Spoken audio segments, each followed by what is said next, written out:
Aladdin's lamp. Hello, this is Natasha, and Prince Bertie has asked me to tell you a story from a book called The 1001 Arabian Nights. The stories in this book were first told over 1,000 years ago in Persia by a very clever woman called Scheherazade. The king wanted to cut off her head, but every night she kept him fascinated by telling him a story and leaving it in a very exciting place so that he would want to find out what happened next. Eventually he forgot his evil intentions, and she kept her head. And this is one of her stories. It's called Aladdin's Lamp.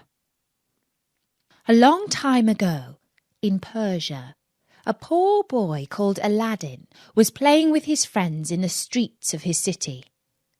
A stranger came up to him and asked him if he was not the son of Mustafa the tailor.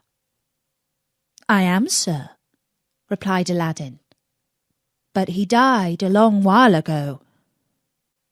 When the stranger heard this, he embraced Aladdin, saying, "My boy, I am your long-lost uncle."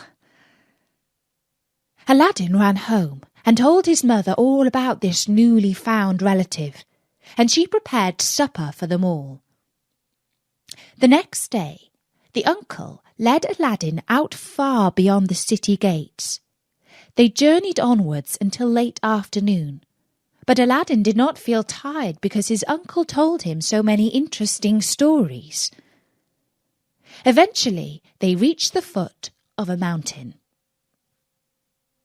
"We will go no farther," said the false uncle. For in truth he was not Aladdin's relative, but an African magician in disguise. "I will show you something wonderful," he said. The magician lit a fire and threw some powder on it while saying some magical words. The earth trembled a little, and a large boulder rolled on one side. Aladdin saw a flight of steps leading down into a dark cave. The opening was just large enough for a boy to pass through, but plainly the magician, who was rather fat, would not have managed to enter the cave himself. "Go down," commanded the magician. "At the foot of those steps you will find an open door leading into 3 large holes. Pass through them without touching anything, or you will die instantly. These halls lead into a garden of fine fruit trees. Walk on until you come to a table on which stands a lighted lamp. Pour out the oil it contains and bring it to me." Aladdin was afraid to disobey the magician and went down the stairs into the cave. On the ground he found a ring, and despite the magician's order not to touch anything, he picked it up and slipped it onto his finger. He did not die. Then he passed through the garden, where he picked fruit from the trees. Later on, he found the lamp, just as the magician had said, and he went back up the stairs to the mouth of the cave. The magician cried out, "Make haste and give me the lamp!" But Aladdin saw through this trick and understood that as soon as he handed over the lamp, the magician would replace the stone and he would be shut inside the cave, never to leave. And so Aladdin called out, "Let me out first, and only then will I give you the lamp." The magician flew into a terrible rage, and throwing some more powder onto the fire, he said some more magic words, and the stone rolled back into its place. For 2 days, Aladdin remained trapped inside the cave. At last he clasped his hands in prayer and in so doing rubbed the ring that he had just picked off the ground. Immediately, an enormous and frightful genie rose out of the earth, saying, "What wouldst thou with me? I am the slave of the ring, and will obey thee in all things." Aladdin fearlessly replied, "Deliver me from this place." Whereupon the earth opened up, and he found himself back at home. "Alas, child," said his mother, when she noticed him, "I have nothing to eat in the house. We will go hungry again tonight." Aladdin soothed her, saying that he would sell the lamp to get some money for food. As it was very dirty, his mother began to rub it, that it might fetch a higher price. Instantly, a hideous genie appeared and asked what she would have. She fainted away, but Aladdin, snatching the lamp, said boldly, "Fetch me something to eat." The genie returned with a silver bowl, 12 silver plates containing rich meats, 2 silver cups, and 2 bottles of wine. Aladdin's mother, when she came to, said, "Where did you get this splendid feast?" "Ask not, but eat," replied Aladdin. One day, the Sultan, who ruled the city, ordered that everyone was to stay at home and close his shutters, while the princess, his daughter, went to and from the bath. Aladdin was seized by a desire to see her face, which was very difficult, as she always went veiled. He hid himself behind the door of the bath and peeped through a chink. The princess looked so beautiful that Aladdin fell in love with her at first sight. He went home and told his mother that he loved the princess so deeply that he could not live without her. His mother burst out laughing, but Aladdin at last persuaded her to go to the Sultan and request his daughter's hand in marriage for her son. She fetched a napkin and laid in it the magic fruits from the enchanted garden, which sparkled and shone like the most beautiful jewels. She took these with her to please the Sultan. After waiting several days at the palace, she was admitted to see him. She threw herself down at the foot of the throne and waited for several minutes until the Sultan said to her, "Rise, old woman, and tell me what you want." She hesitated, then told him of her son's love for the princess, only at last remembering to open the napkin that contained the magic jewels. When the Sultan saw this wonderful present, he was thunderstruck, and turning to his chief adviser, the Grand Vizier, he said, "Ought I not to give the princess to one who values her at such a price?" The vizier, who was hoping that his own son would marry the princess, begged the Sultan to delay the wedding for 3 months, during which time he hoped to make him a richer present. Aladdin waited patiently for his wedding in 3 months' time.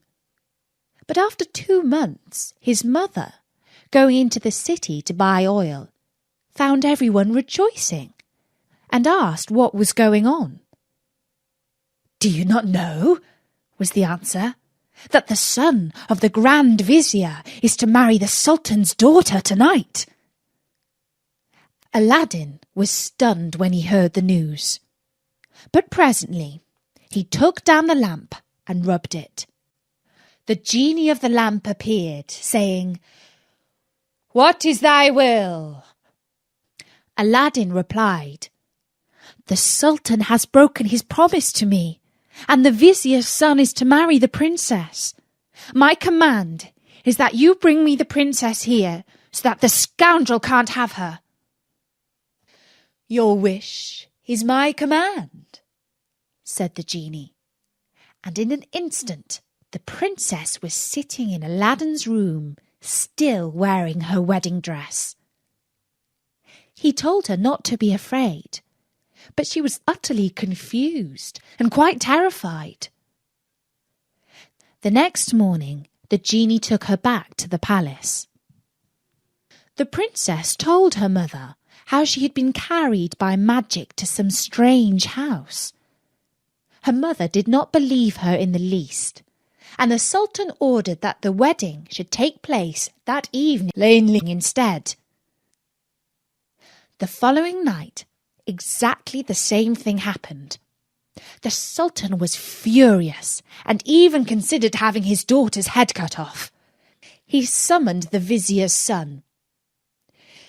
"Plainly, my daughter is hiding from you," he said. "Do you still wish to marry her?" "Well," said the young man, who was very proud and arrogant, "if the princess does not obey her father, the great Sultan, what hope is there that she will make me a good wife? Up my claim over her. Better that she marry the poorest beggar, if that's what she wants."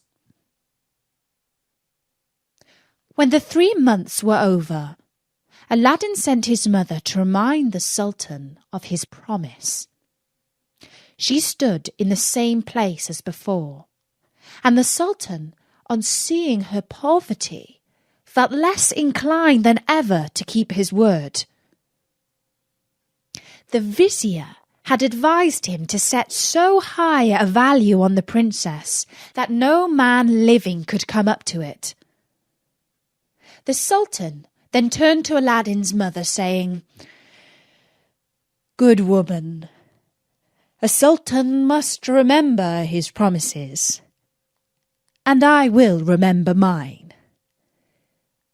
But your son must first send me 40 basins of gold full of jewels. Tell him that I await his answer." When he heard this, Aladdin summoned up his genie, and soon 80 slaves, splendidly dressed, were awaiting in the alleyway outside his house. The slaves were carrying 40 golden basins, brimming with jewels. Aladdin mounted his horse and passed through the streets, the slaves strewing gold as they went. When the Sultan saw him, he came down from his throne, embraced him, and led him into a hall where a great feast was spread, intending to marry him to the princess that very day. But Aladdin refused, saying, "I must build a palace fit for her," and took his leave. Once home, he said to the genie, "Build me a palace of the finest marble, with 24 windows set with jasper, agate, and other precious stones." At night, the princess said goodbye to her father and set out for Aladdin's palace, with his mother at her side and followed by the 100 slaves. She was charmed at the sight of Aladdin, who ran to receive her. "Princess," he said, "blame your beauty for my boldness, if I have displeased you." After the wedding had taken place, Aladdin led her into the hall, where a feast was spread, and she supped with him, after which they danced until midnight. But far away in Africa, the magician remembered Aladdin, and by his magic arts discovered that instead of perishing miserably in the cave, he had escaped and had married a princess. He travelled night and day until he reached the city of Persia, where Aladdin lived. Half mad with rage, he was determined to get hold of the lamp, and again plunge Aladdin into the deepest poverty. Unluckily, Aladdin had gone a-hunting for 8 days, which gave the magician plenty of time.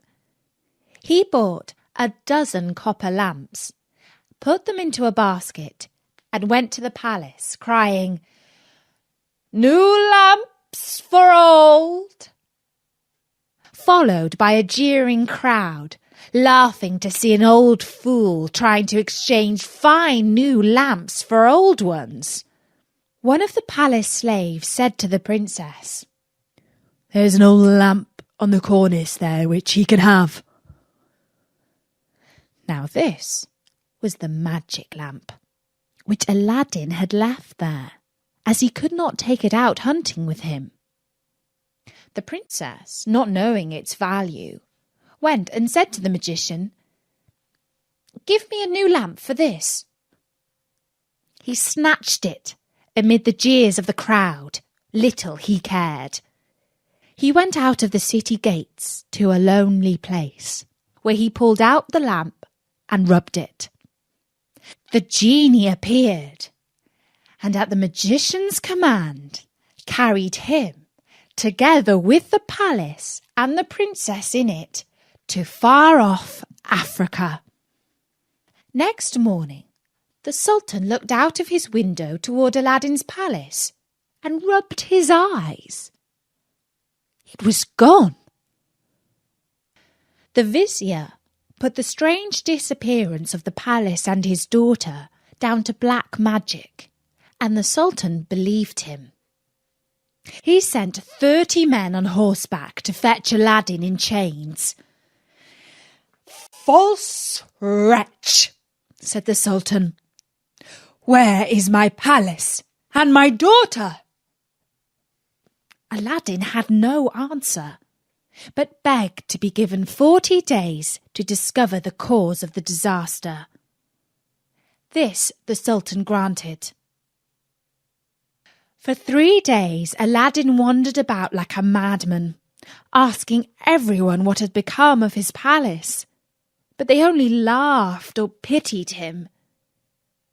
He came to the banks of a river and knelt down to say his prayers before throwing himself in.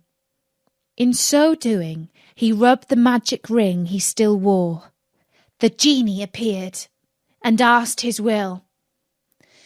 "Save my life, genie," said Aladdin. "Bring my palace back." "That is not in my power," said the genie. "I am only the slave of the ring. You must ask him of the lamp." "Even so," said Aladdin, "but thou canst take me to the palace and set me down under my dear wife's window."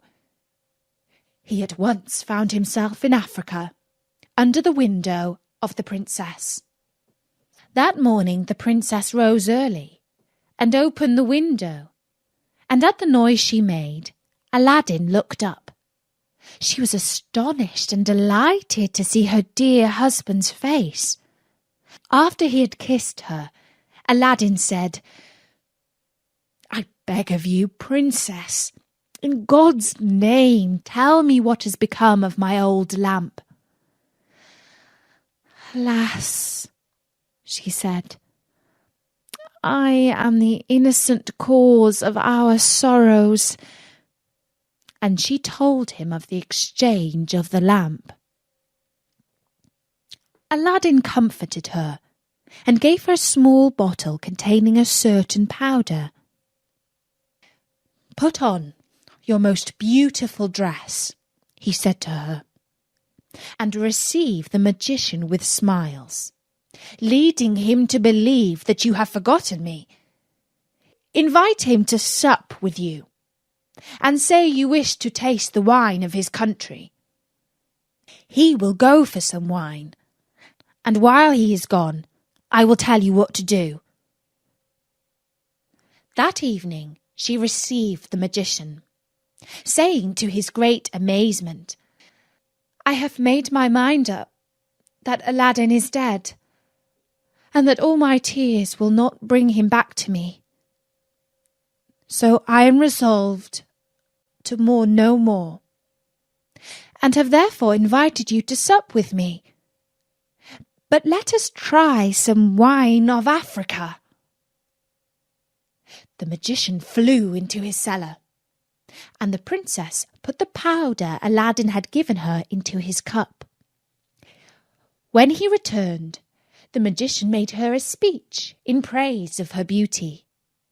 But the princess cut him short, saying, "Let us drink first, and you shall say what you want afterward." She set her cup to her lips and kept it there, while the magician drained his to the dregs and fell back lifeless. Aladdin came into the room, went to the dead magician, took the lamp out of his clothes, and bade the genie carry the palace and all in it back to Persia. This was done in an instant. The Sultan, who was sitting in his chamber mourning for his lost daughter, happened to look up and rubbed his eyes, for there stood the palace as before. He hastened to it, and Aladdin received him with the princess at his side. He told him what had happened, and showed him the dead body of the magician, that he might believe. A 10 days' feast was proclaimed, and it seemed as if Aladdin might now live the rest of his life in peace. But it was not to be. The African magician had a younger brother, who was, if possible, more wicked and cunning than himself. He travelled to Persia to avenge his brother's death, and disguised himself in skirts and veils, so that he looked exactly like a famous holy woman called Fatima. Then he went toward the palace of Aladdin, and all the people, thinking he was the holy woman, gathered round him, kissing his hands and begging his blessing. The princess, who had long desired to see Fatima, sent for her. She showed Fatima the palace, and asked what she thought of it. "It is truly beautiful," said the false Fatima. "In my mind it wants but one thing." "And what is that?" said the princess.